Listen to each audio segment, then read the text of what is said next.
और दो, इन दोनों का प्रभाव बताने वाले हेमदत्त शेठ की कथा। एक दिन राजा भोज अपनी सभा में बैठे हुए थे। इतने में कुछ ब्राह्मणों ने आकर प्रार्थना की, महाराज, सुना जाता है भक्तामर स्तोत्र का बड़ा ही महात्म्य है और उसे बुद्धिमान श्री मानतुंग सुरेश्वर जी ने पहले भी कहा, पर हमें इसका विश्वास नहीं होता है कि भक्तामर का इतना महात्म्य है, क्योंकि मानतुंग सुरेश्वर जी तो खुद मंत्र शास्त्र के बड़े ही विद्वान थे। तो उन्होंने कोई ना कोई मंत्र की करामत करके यह स्तोत्र कह दिया होगा, या कोई मंत्र तंत्र या औषधि के द्वारा ऐसा कर लिया होगा। हम कैसे माने कि भक्तामर का सच्चा महत्व क्या है?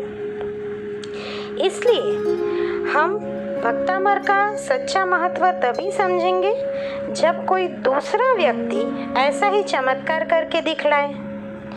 तो ब्राह्मणों की यह बात सुनकर राजा ने सबके सामने देखा और पूछा, क्या हमारी नगरी में भी कोई भक्तामर महास्तोत्र का अच्छा जानकार है?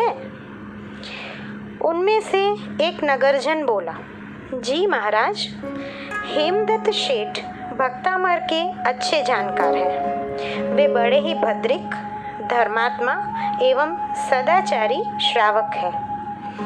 राजा ने अपने नौकरों को भेजकर शेठ हेमदत्त को बुलवाया।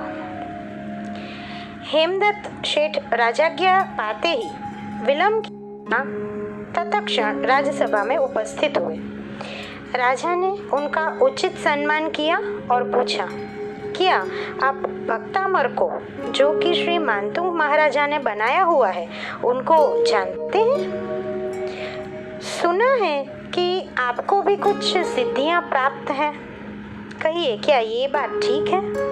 उत्तर में हेमदत्त शेठ ने कहा, जी महाराज, तो मैं आप यदि परीक्षा करना चाहेंगे तो कृपा कर मुझे 3 दिन की अवधि दीजिए। 3 दिन के बाद हेमदत्त शेठ के कहे अनुसार राजा ने तीसरे दिन उनको खूब मजबूताई से बांधकर एक बहुत ही गहरे कुएं में डलवा दिया और निगरानी रखने के लिए अपने सेवकों को वहीं पर बिठा दिया। साथ में उनको बोला कि हेमदत्त बाहर ना निकल जाए, उसकी कड़ी निगरानी आप रखो। कुएं में बैठे हुए ही हेमदत्त शेठ ने बड़ी ही साथ भक्तामर के पहले 2 काव्यों का स्मरण किया। जैसे ही उन्होंने ये स्मरण शुरू किया, इस महास्तोत्र के महाकाव्यों के प्रभाव से श्री चक्रेश्वरी देवी, जो कि भक्तामर की और आदिनाथ दादा के अधिष्ठायक देवी हैं, श्री चक्रेश्वरी देवी वहाँ पर प्रकट हुई। उन्होंने हेमदत्त शेठ के शरीर के सभी बंधनों को खोल दिया और उनको खूब गहनों से सजाकर सुंदर बना दिया। साथ साथ में कुएं का पानी भी देवी की कृपा से घुटने प्रमाण हो गया। जिन भगवान के नाम स्मरण से कठिन बंधन भी क्षण मात्र में नष्ट हो जाता है, तो उनके सामने कोई भी तुच्छ बंधनों की क्या विसात है। हेमदत्त शेठ जब यहाँ आकर अपना अभिमंत्रित जल राजा के ऊपर छिटकेंगे, तभी राजा को आराम मिलेगा। इसके सिवाय कोई भी उपाय करना व्यर्थ है। देवी के कहने के अनुसार हेमदत्त शेठ को बुलवाया गया।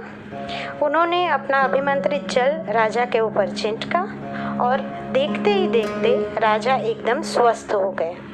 इस प्रकार शेठ हेमदत्त का फिर से वस्त्राभूषण के साथ खूब सम्मान हुआ। जैन धर्म की अत्यधिक प्रभाव न हुई और बहुत सारे लोगों ने जैन धर्म ग्रहण किया और जैनों की भी अपने धर्म में श्रद्धा बहुत दृढ़ हो गई। तो इसी के साथ हम अल्प विराम लेते हैं। रोज भक्तामर की साधना करिए और दादा आदिनाथ के आशीष हमेशा पाते रहिए।